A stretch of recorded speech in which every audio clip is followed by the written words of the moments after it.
My name's Tony Davis, and I'm going to talk to you about how we can uncover some common query problems using SQL Server execution plans.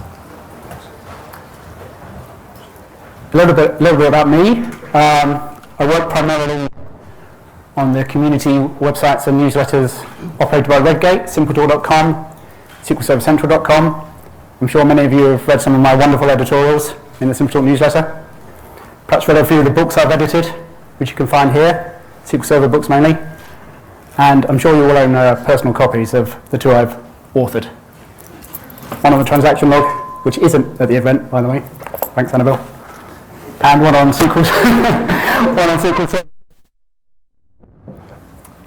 So, the first question we have to answer is what might you worry about learning at least the basics of SQL Server execution plans?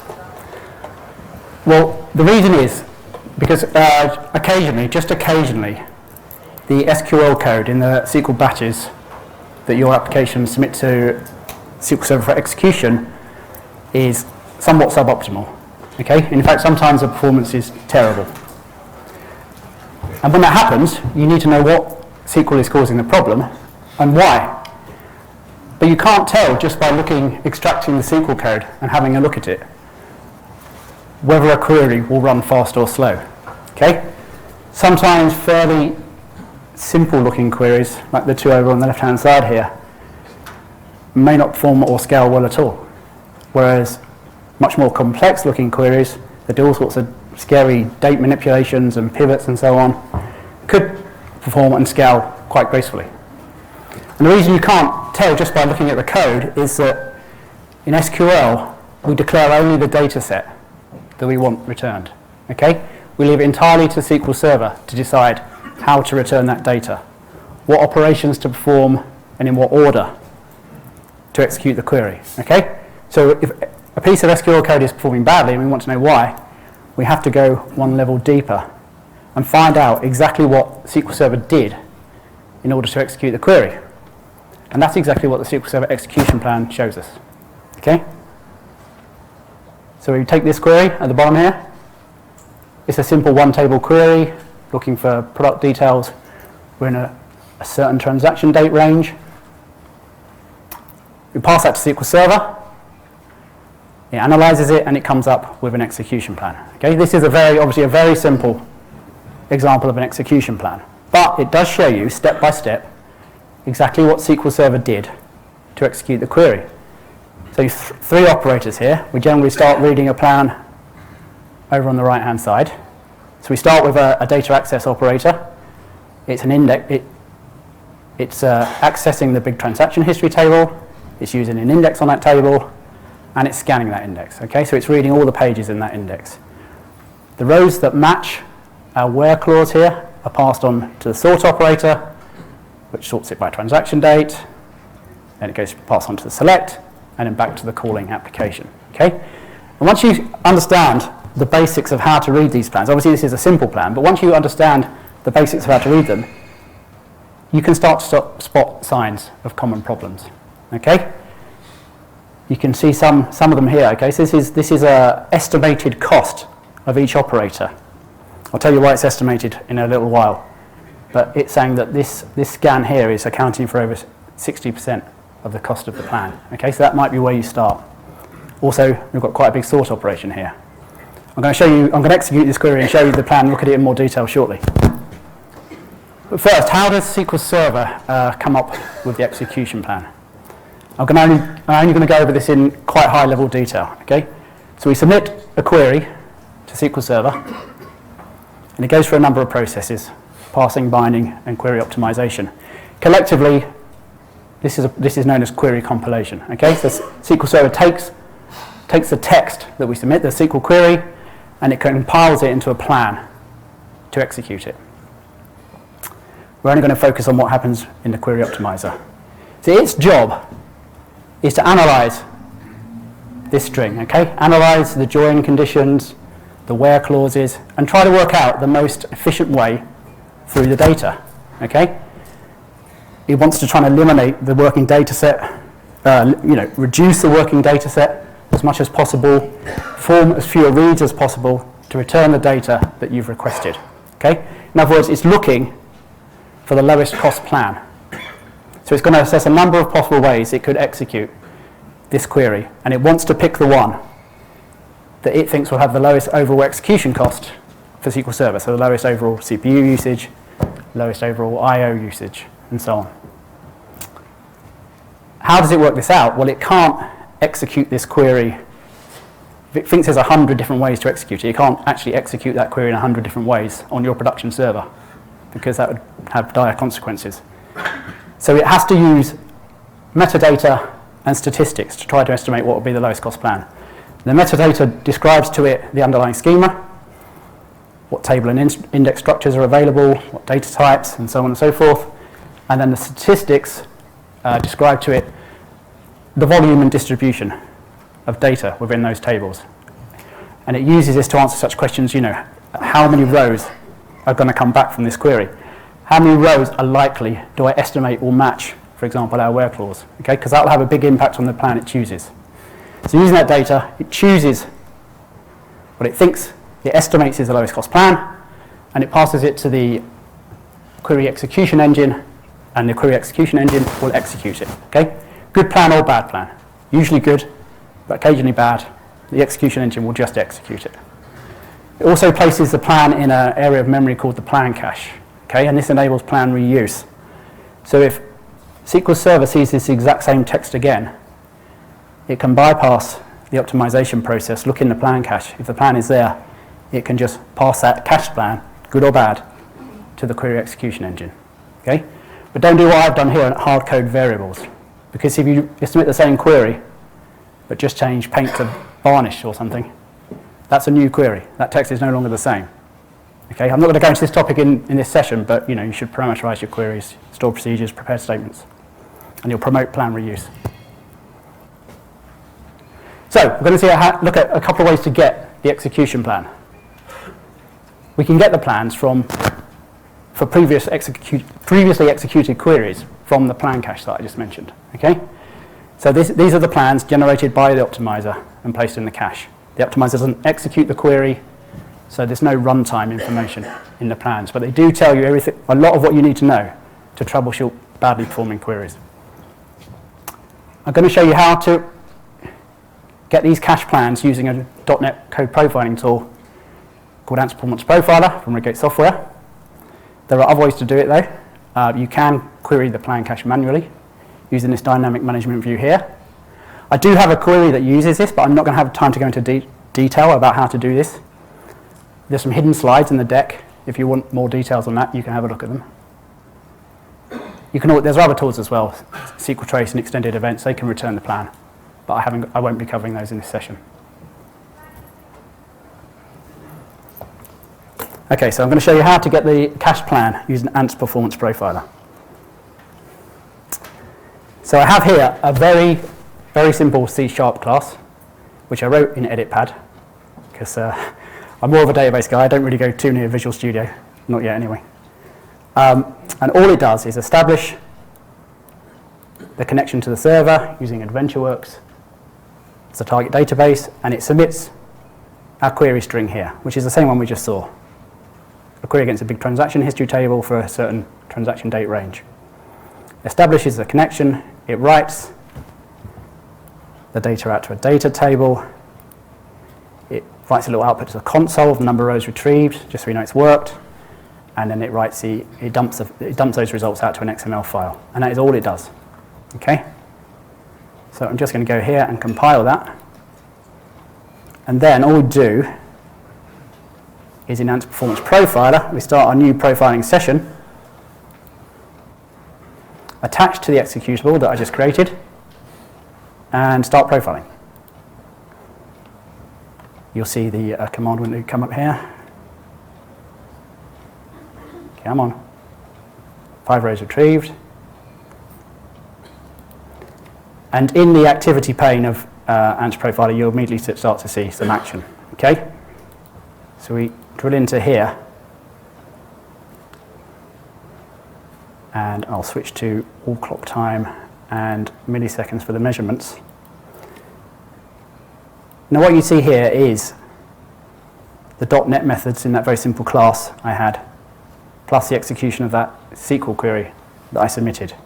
And I think the massive advantage to using a tool like this is it gives you, so this is where you're going to find your timings for all of your .NET methods, okay? It's all listed out here, line by line, how long each of these methods took.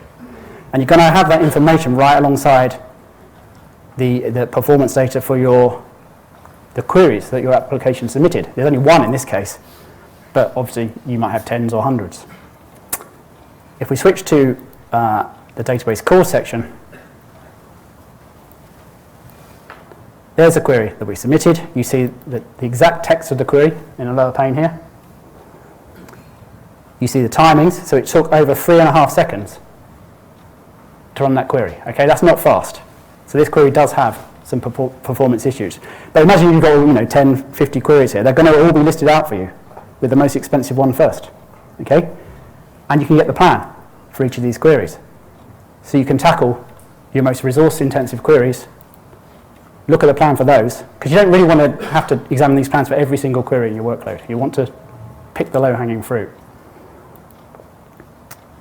And here, it's not great, we see the execution plan.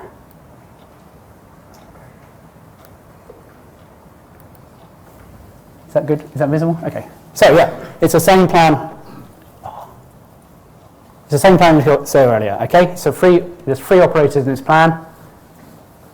We start with a scan of the big transaction history table, a sort, and then a select. And ANSYS Performance Profiler does some useful things over the side here. I'm sorry it's not quite as visible as I wanted it to be, but anyway. So expensive operations, obviously this is very useful in a more complex plan, but it's showing you straight away that the most expensive operation in the plan is this scan. It also lists a sort second here. Data heavy operations, again there's only one data access operation here, it's the scan, but if there were a lot you'd find out straight away which one was the most expensive. And a warning here about a missing index, which I'll come back to. So without drilling too far into the details of this plan, you can start to see why it may not perform well, why it might have taken 3.5 seconds to execute. Okay, so it scanned an index on the big transaction history table, and if we look, that means it scanned all the data in that index. So we look in the properties and scroll down. So I don't know if you can read that, sorry, but there's over 3 million rows, okay, in this table, and it read all of those rows.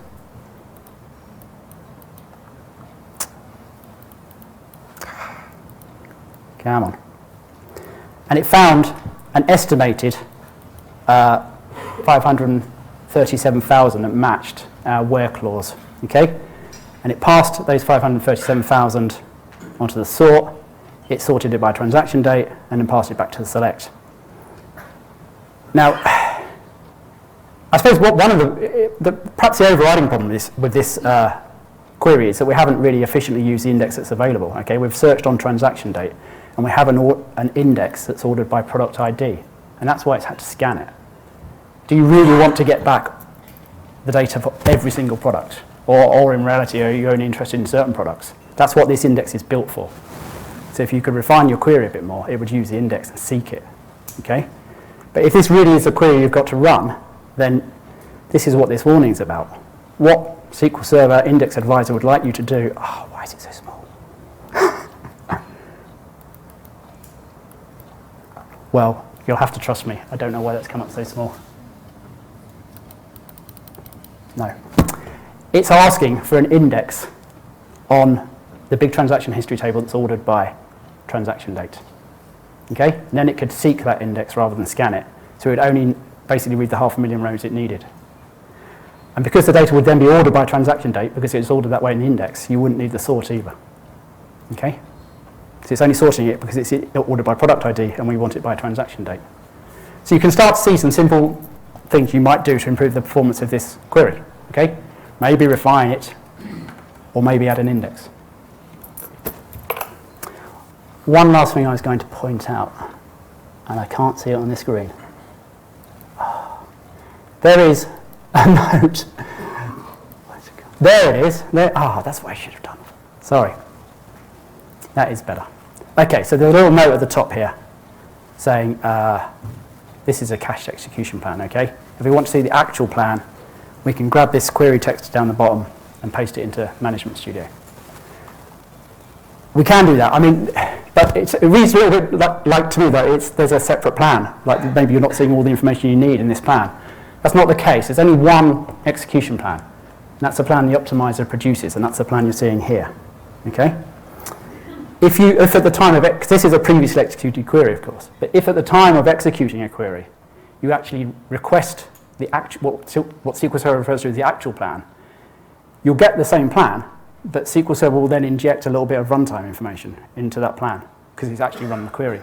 So for example here, rather than saying an estimated number of rows that it's going to return, you'll see the actual number of rows returned.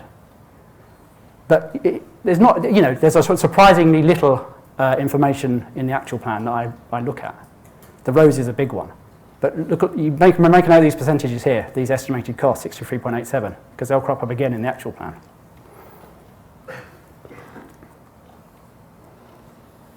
So we've seen how to get the plan from the plan cache using .NET Code Profiling tool.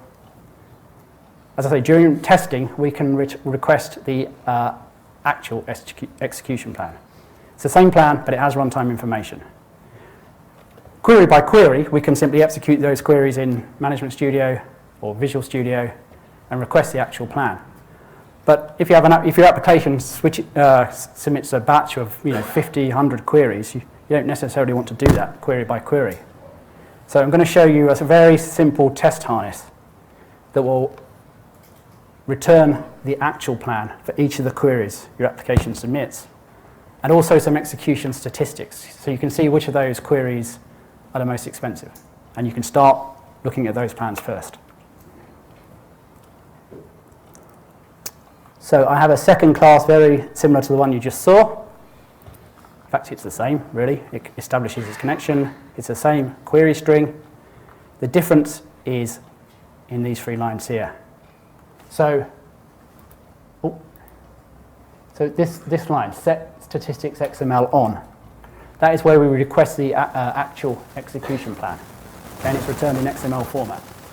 We're also requesting some query execution statistics. Okay, so the time we took to run the query and how many logical reads, how much I/O it performed to return that data. There's not a lot else to highlight.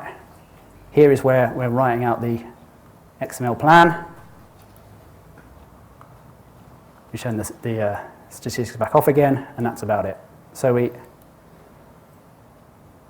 of course we're only executing one query here, but you could you can collect the plans for every query you execute, and you could identify them. You could write the statistics out to a file or a table somewhere, so you can analyze them. Compile that class, and then I'm just going to run it. And now you'll see these are the execution statistics. So we see this run faster the second time, so 1.7 seconds elapsed time. And you can see now the number of logical reads, the number of page reads SQL Server had to perform in order to return that data, 131,818. Okay. So we go to back to the file system. You can see it's dumped the results out to an XML file. And here is our query plan, for that query in XML format. Now, as a developer, I doubt you're going to want to wade through an XML plan to understand why a query might be slow. You're going to want to look at it in graphical form, as we just saw in Ant's Performance Profiler. So you can either just simply open it in Management Studio, or you can open it in Visual Studio, or if for some reason you haven't got those on your machine, we do have a little service available on SQLServerCentral.com called SQL TuneUp. And you can simply drag the plan into this window. Beautifully formatted once again. But you can see the same plan again, okay? But this time it's the actual execution plan. And here, I hope you can read that. So the big difference is here, we see that it estimated about 530,000 rows coming back. There were actually 604,791. Okay, that's not a significant. It actually brings it up as a warning. If you look down here, so the estimated number of rows is different from the actual number of rows. But in this case, it's not significant. What you're going to look out for is cases where the optimizer thought 10 rows were coming back, and actually 1 million rows came back. Okay? Because the plan it came up with when it thought there was going to be 10 rows will be massively different from the plan it would have come up with if it really knew there was 1 million rows. Okay, and that's a sort of situation you want to investigate further, talk to your DBA. I'm going to show you one example later in the presentation. Just one way that can occur, that big discrepancy. Notice 63.87, the cost up here again. Okay, they're all still estimated costs. Okay, these aren't the real costs. Only the optimizer generates these costs. So they don't change.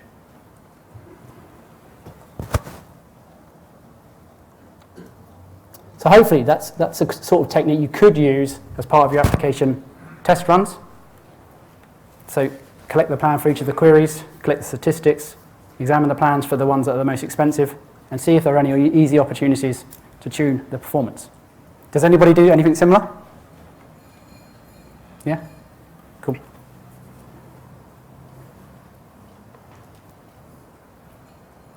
Oh, that's...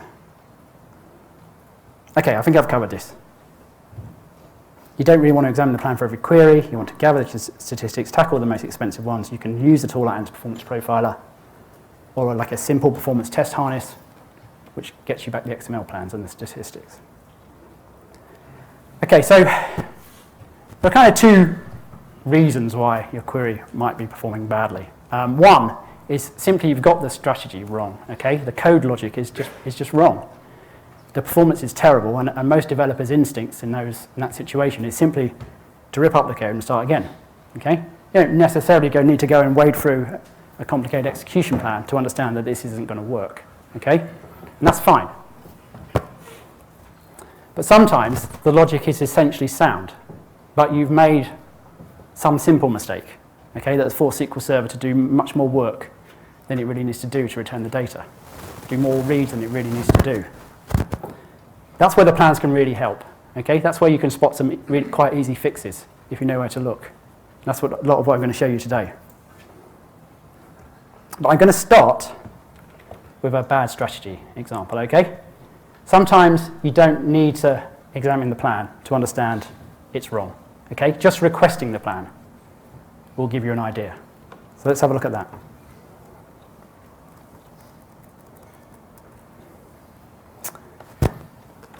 So, our challenge is simply for each class of product in our database to calculate the total quantity of products sold for each of those classes for transactions that fall within our specified date range. Okay? This is a 3 million plus row table again, and I'll point out there are 6,970 that fall within the range we're asking for here, which on this occasion, to keep the demo manageable, is just a single day.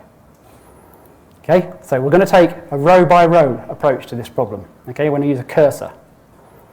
So here's our query. We get a few columns, specify date range. We specify the order we want the data. And this is not specifying the order just because that's the order we want them displayed. This is the order they have to be processed in with this approach, okay? We feed the code line by line into a cursor, fetch next, and for each row that comes in, we add the value of the quantity to the total for the H, for the L, for the M class, and then we simply output the total. So it's a fairly straightforward approach. We'll just execute that. And the results come back pretty quickly. Okay, doesn't seem like it's performing too badly. But what if I request the execution plan for this query and try again? Okay, this will work for a long time if I let it. It's no longer, I mean, there's no difference in the code, okay? This isn't the code. What SQL Server is struggling with here, I'll just stop that. I'm not going to let it go to completion. Is outputting many plans to this execution plan window, okay? So it comes up with a plan. The first row, comes up with a plan to get the first row, executes it, then the next row comes in, so it re-executes the same plan, then the next row comes in, and it re-executes the same plan. Okay? So it's trying to output 6,970 execution plans to Management Studio. I think that tells you, I'm not even going to look at the plan. Okay? You can tell that this row-by-row approach is, in this case, is a bad strategy. Especially when, if we go back to the editor, the alternative is a single statement. Okay? We group by a class, we calculate the sum of quantity for each class, and this is quite a silly example, I know this, but if we execute this, we get the same results. We get one plan, executed one time to get all the data we need. Okay? It's a much better approach. Now, hopefully this will work. I'm going to go back here and run the whole thing again without the actual execution plan. Okay, and look at the results. What I've done here is just clear the cache, run the cursor, run the set-based way, the single statement, and I've had a look in the plan cache. Okay, I haven't got the time to show you, this is a function that interrogates the plan cache using that DMV and a few others that I mentioned earlier. And it returns the plans that have been executed and ordered by worker time. Okay, so the CPU time that SQL Server spent executing queries that use those plans.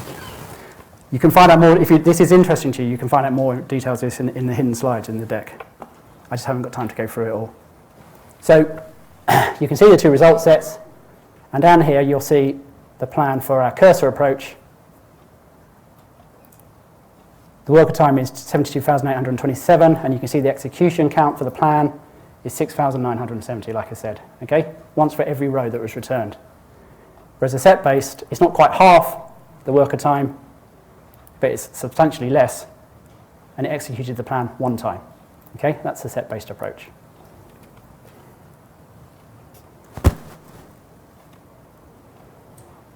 So, my analogy is this. If you force SQL Server to work in a row-by-row fashion, okay, you dictate to it how it's the order it's going to process the data in, and it's going to process the data row by row. It's like doing your shopping the very hard way. Okay? So, you have some shopping to do, and you need some beans. So you get in your car, you drive to the supermarket, you park your car, you go in, you find the canned foods aisle, you get your beans, put them in your basket, go back to the checkout, drive home, put the beans on the shelf, look at your list again. I need some ketchup. So I get in the car, go to the supermarket, find the sauces aisle, put it in the basket, go back to the checkout, drive home, put the ketchup on the shelf. I really need some beer. So you get in the car, okay? The set-based approach is take the list to the supermarket, get everything you need in one go, okay? So define a simple single statement if you can to return the data set you need. And the other key elements to the set-based approach is make as few passes through the base tables, the data, as you can, and try to aggregate early, okay? So try to reduce help the optimizer reduce the working data set as much as you can. So I'm not going to go through this. This is the query you saw earlier, and it's actually an approach to solving the classic running total problem, okay? You have a table of registrations, people who joined and left the list at various dates, and your job is to come up with a running total of current subscribers per month, okay? So you need to calculate who joined in each month, how many left in each month, and then the total, okay? So a lot of approaches, a lot of solutions to this, you'll find will scan the table twice. Once to get the totals for people joined, once to get the totals for people who left, and then it will calculate the total. If this is a big table, this is 5 million row table, that's quite expensive. So this solution actually does a lot of clever stuff to avoid that, okay? Does lots of date manipulations and pivots in order to do a single pass. It also does a lot of clever aggregation, 2 stages of aggregation, just to try to reduce that working set as early as possible. Okay, so what you get is a plan that looks like this. Only one pass through the data, okay? This is a 1 million row table, so it's actually quite small. It only does a single pass of the table to get the data it needs. And very early in the plan, it performs aggregation, and it reduces the working set from 1,000,000 rows down to just 1,600.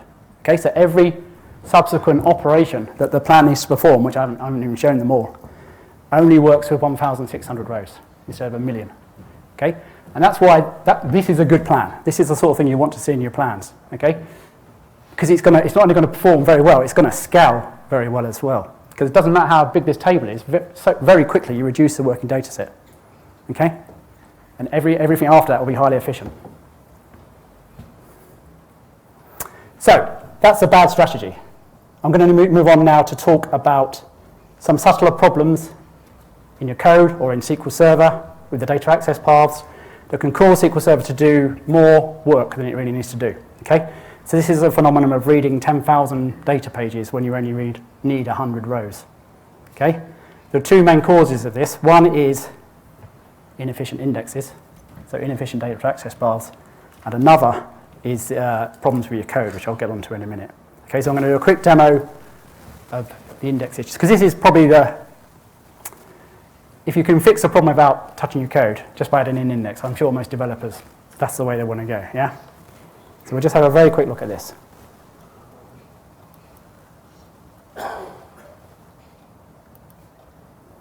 So I have a simple query that is looking for product and shelf locations in the paint section of the warehouse.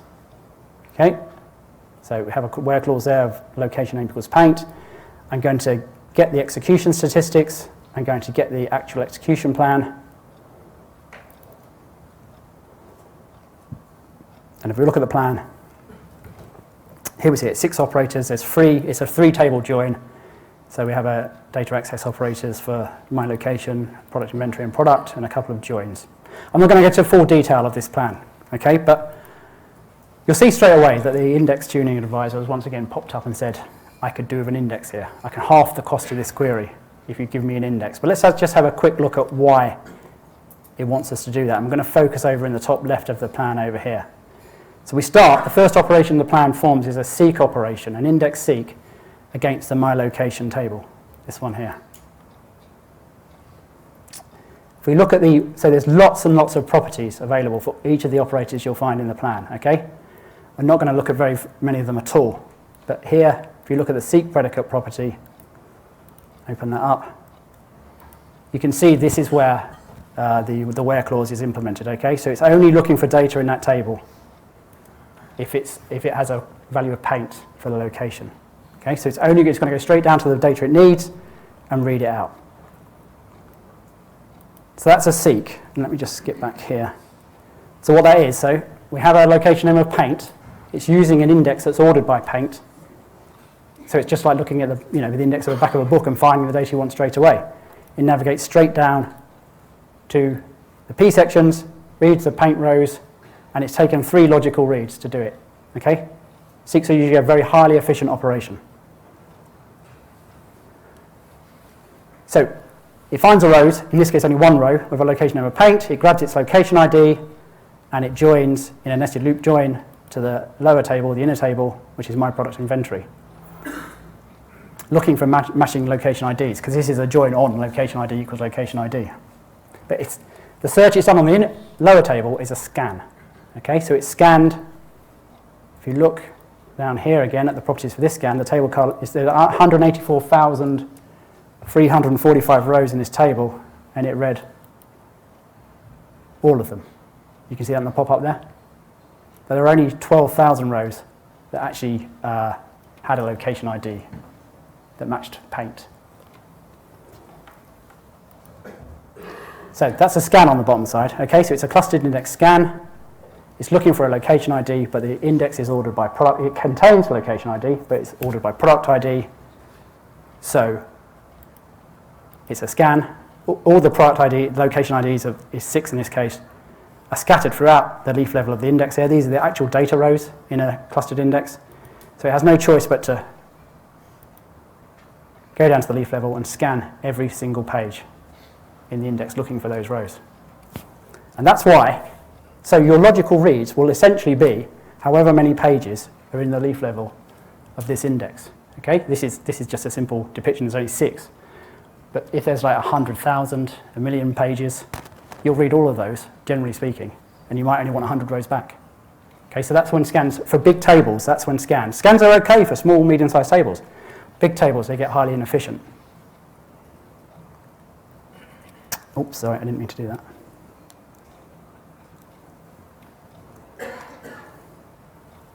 You can actually see here, so on the product inventory table, the scan, it read 1,571 data pages. This is a little query, I'm not going to go into detail, it comes from Michel Ufford. It gives you just a little bit more detail about the size of the indexes, the row density, so the number of pages on each, rows on each page of the index. If I execute this, okay, there's our index on my product inventory, and it's got 1,565 pages in the leaf level. Okay, and we read all of them, plus a few for the intermediate and node. So it wants, the answer in this case is it wants an index ordered by location ID on that lower table, on the inner table. So if we create it, and then just run this code again, you're going to see now, of course, a seek on the index we just created rather than the scan. It returns only the rows it really needs, 12,290, and it performs only 30 logical reads, not 1,570. So for big tables, you can see quite dramatic reductions if you've got essentially missing indexes like this.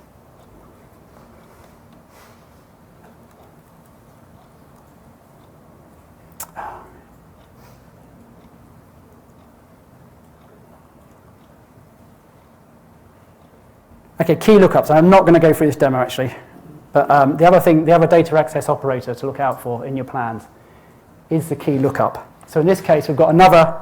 We're looking for product ID, sales order ID, and carrier tracking number from an index that's ordered by product ID, and we're filtering on product ID. So we should in theory get a nice seek, which we do, except this index only contains product ID values and the sales order ID values, which is the clustered index key for this table.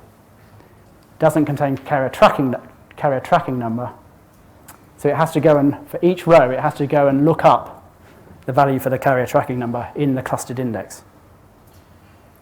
This is fine if you're only returning a few rows, okay, but has a very low switching point when the optimizer will just start ignoring your index and just scanning the clustered index. I think it's like 0.5% or less of the total number of rows in the table returned.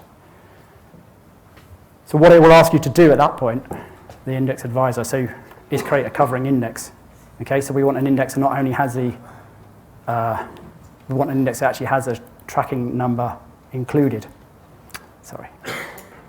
But covering, so this is now a covering index, and you'll get a seek again without the key lookup. But it becomes slightly problematic if a lot of your queries select all or most of the columns in the table. Okay? Because if you run the same query again, if you want a query that wants all the columns, not just carrier tracking number, you'll end up with a scan again because the index is no longer covering. And then the index advisor pops up and says, well, I want essentially the same index on product ID, but now I want you to include every single column in the table so that it's covering. Okay, this is when indexing gets very messy. So with a DBA hat on, don't do that. Don't return all the columns because it makes effective indexing really impossible. You're going to have with very wide indexes, messy indexes, lots of overlapping indexes. It's not a good strategy. Okay, so two bad indexing strategies. One is no indexes, of course, because you're terrible query performance. The other is indexes everywhere, on every column. And columns participating in 20 different indexes, okay? Because then you have really bad data modification performance. Because every time you update, unless it's a read-only table, but every time you update a column value, you don't have to only update that value, you have to update it in 20 indexes as well. So don't always listen to that query tuning, that index advisor in SSMS, okay? Your goal is a relatively small set of indexes for the entire workload, okay? There aren't great tools to achieve this for you automatically. There is this SQL Server profiler, which has a built-in template called T-SQL Replay. You can capture your workload using that, and then you can feed it into the database engine tuning advisor. But again, and it'll make some index recommendations based on the workload. But again, it's kind of a query by query approach. You need to not go ahead and just create every index it suggests. You can refine what it suggests using the dynamic management views, principally the missing index views, okay? You need to answer questions like, what is the read to write ratio on that table? Or write to read. If you do a lot of writes, yeah, you think carefully before adding even more indexes. How many plans are associated with that index? How often are they used? You know, how many reads would that index have helped? This is all data you can find in these DMVs. Okay, if that's a low number at the bottom there, how many it would have helped, then just don't create the index, even if it's asked for it, because there won't be enough value to it. Okay, it's a free ebook, Performance Tuning with SQL Server Dynamic Management Views. We've got it outside. I recommend it. It contains a lot of the queries you need to answer these questions. Okay, inefficient SQL. So we've covered adding inefficient data paths, now inefficient SQL that causes SQL Server to do more work than it really needs to do. First one, non-sargable predicates. So this is something I was told personally when I was trying to fix a query many years ago, and I couldn't work out why it was slow. The explicit data type conversion has rendered the predicate non-sargable. And I didn't know what it meant at all at the time. And I still am not a massive fan of silly acronyms wrapped up in kind of pointless non-words. But there you go. Consultants love them, I guess, I would imagine. But what does sargable really mean? So this is a sargable predicate. We're looking for, this is our contacts table, first name and last name, and we have an index on first name, let's say, and we're searching for a first name of Bob. Okay, that's a seek predicate. SQL Server can go straight down to Bob, read only the Bob rows and return them to you. That's a sargable predicate. What's a non-sargable? Let's say that we did something rather silly, like say, okay, I only want names where the reverse of the first name is Bob. Okay, so we know that's still Bob. Okay, so we could go around and just read Bob out the table. But SQL Server can't, of course. So it has to evaluate the result of the reverse function for every single row in the table. Okay, is reverse Aaron Bob? No. Is reverse Aaron Bob? No. No. It's going to scan every single row of the table, even though there is an index it could use to seek it. Okay, because it has to evaluate the reverse function for every row. That's non-sargable. Okay, and that's a silly demo of what it means. It appears in various guises. I'm just going to show you one of them. Data type conversions. So I'm going to create an index. This is on the event work database, on the my product table, and it's going to be an index ordered by cell start date, and then I'm going to do some queries on cell start date. So I just want the product sold on July the 4th, 2004. Sorry. Execute that. Get the plan. Okay, and we get a nice seek on a non-clustered index. But, you know, I'm English. I want to enter the date in English format. That's 4th of July, yeah? So I execute that. So yeah, the previous one, that's the 3 rows it should return from the previous query. I execute it this time. Obviously you don't get the same result set back because of the collation setting, it's actually returning the 7th of April, not the 4th of July. Okay? So the way around this, the bad way around this, is to say, well look, I don't want to be bothered with collation settings, or I just want to provide you a string that matches the date I want returned. I'm just going to give you it as a string. Execute that. 3 rows, correct 3 rows now, but the execution plan is now a scan. And I say sometimes, you know, if you do look at the plan, the problem kind of pokes you in the eye. It's a big yellow triangle on the select, and it's a hard thing to read, but it's warning you of a type conversion, okay? If we look at the properties of the scan in here, So we're seeing a predicate here, not a seek predicate. And of course, as I said, for every single row that comes out of the table, it's converting the cell start date to a varchar 10 and comparing it to the string user provided. Okay? It's a predicate, not a seek predicate. So it's going to evaluate it for every row, and then the ones that do actually match that string, it will send back. And I forgot to show you the statistics, but previously that was doing about 3 logical reads. Now it's scanning, it's doing 872. Okay? It's a lot of wasted work. So, if you do want to send in dates that don't match the collation setting on the server, try using a helper function. Okay, this is a really simple one. It's my English date. It just takes the day, month, and year as integers, creates a properly formatted date time. So now we don't apply a convert function directly to a column, which is the heart of the problem. We just call our little function and provide the day, month, year. Okay?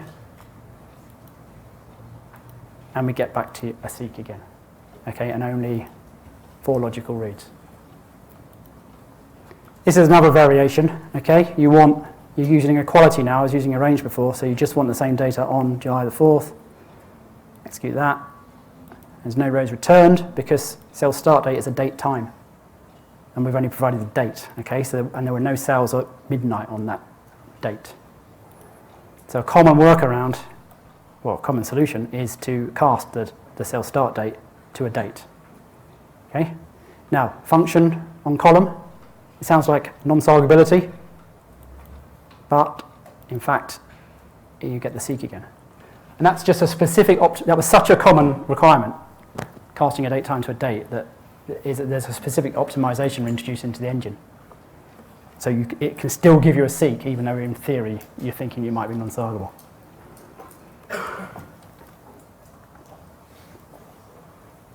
So there's other common causes of this, okay? You've got dodgy data inputs, I guess, and you want to trim spaces. The ltrim function, you'll end up with non-sargable query, even if you've got an index on product number. There are other causes as well, leading wildcards in a search. You'll never get seeks. Implicit data type conversion. So I showed you an explicit one. But the implicit ones occur when the variable data type you supply doesn't match the column data type. Okay? In that case, SQL Server uses the convert implicit function to convert the lower precedence type to the higher. And that's a problem if the lower precedence type is the underlying column. Okay? Because it'll have to apply a convert implicit to that column, evaluate it for every row, and you'll get a scan again, rather than a seek. You can also misuse user-defined functions. Okay? You're often end up evaluating those sometimes multiple times for every row that's returned. Okay, so rewrite the query to avoid direct function use on the column. Use helper functions. Avoid those mismatches. Be careful with UDFs. I'm not covering this topic, but there's a good link there.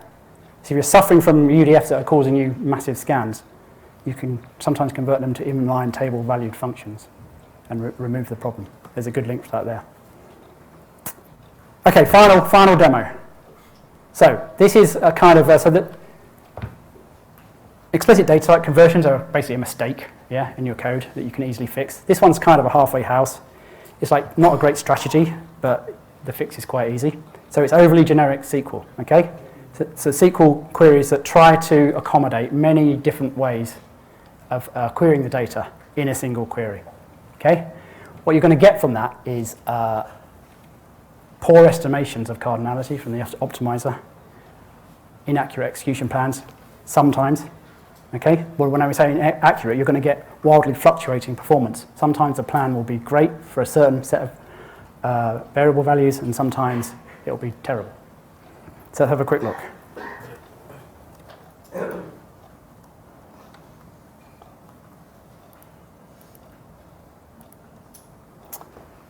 Okay. This is not really part of this demo, but I don't know if, so this is a nice pattern for 10. Cool. For altering stored procedures, okay? So as you progressively alter a stored procedure during development for example, you'll see a lot of times you'll just drop the stored procedure and create the new one, but then you have to reset the permissions on the new stored procedure. The no exec on pattern is quite useful in this regard, okay?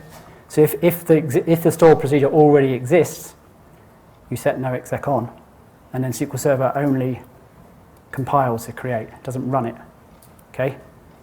Then you turn it off again, and you define all your logic in an alter. Okay, so the alter will always run because you've turned it back off. Okay, and then you just progressively alter the stored procedure, never have to reset the permissions after you've done it the first time. So it's just a nice little pattern. It's nothing to do with the demo, but you know. So this is a stored procedure, and this is the sort of generic SQL I'm talking about here in the were clause, okay? We're interrogating the transaction history table, and we're kind of saying we might provide a product ID, or we might leave that value null, and we want all the products. Or we might want a specific transaction type, or we might not provide that, or quantity, or not, okay? Lots of different ways to query the data in the same stored procedure. We want all the data ordered by transaction date. So I'll go ahead and create that.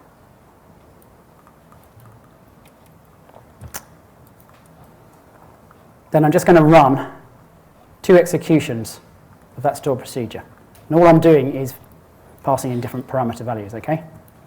The first time I'm going to provide a specific product ID of 42, but any transaction type, quantity of 10, and the second time I'm not going to provide a product ID, I just want all products, but only if the transaction type is W and quantities of 1. So I'm going to get the actual execution plan, execute that. So here are the 2 plans. So this is the first one for the one where I did provide a product ID of 42. So it's a scan of the transaction history table and a key lookup to the clustered index. Generally, if you have a look at the predicate for this scan,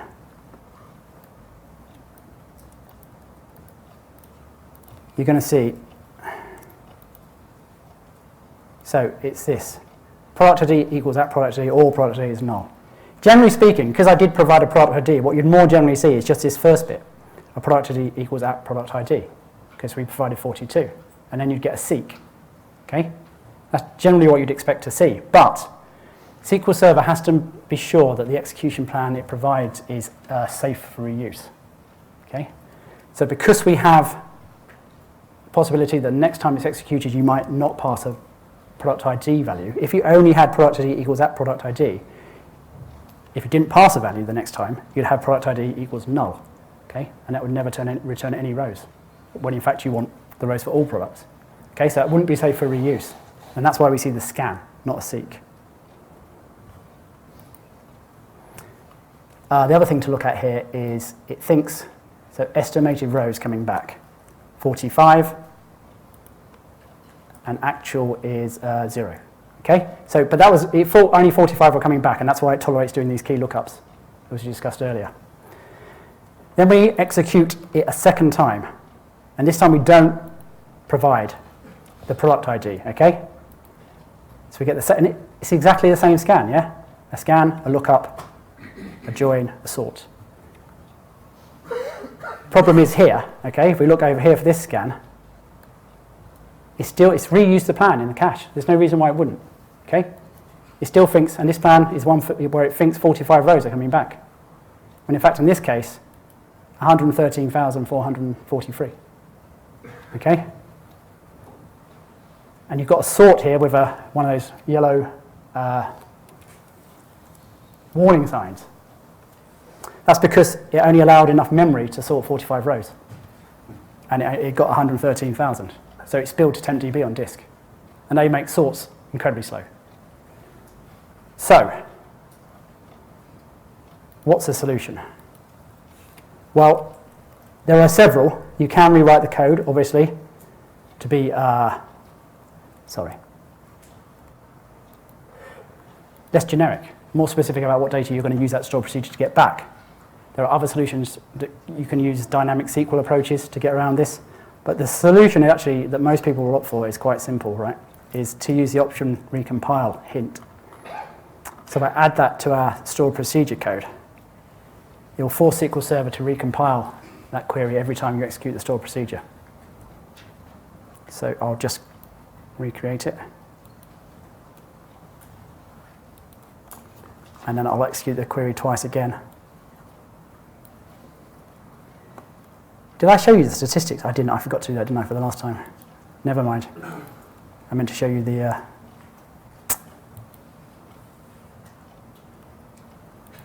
But anyway, now you get two different plans.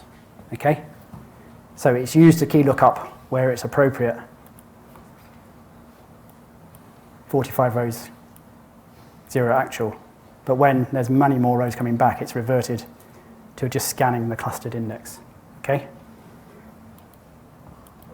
And I forgot to show you, but the logical reads when it executed the key lookups for the same query the first time were about, I don't know, 300 and odd thousand. There's a lot of logical reads. Now it's down to 800. Okay, it's a much more appropriate plan for the number of rows coming back. But you're never going to get, oh, the other thing I meant to point out there, of course, was because now SQL Server knows that it doesn't ever have to reuse this plan. Okay, it can now actually give you the seek instead of a scan and a key lookup. Okay, so that query is more efficient as well.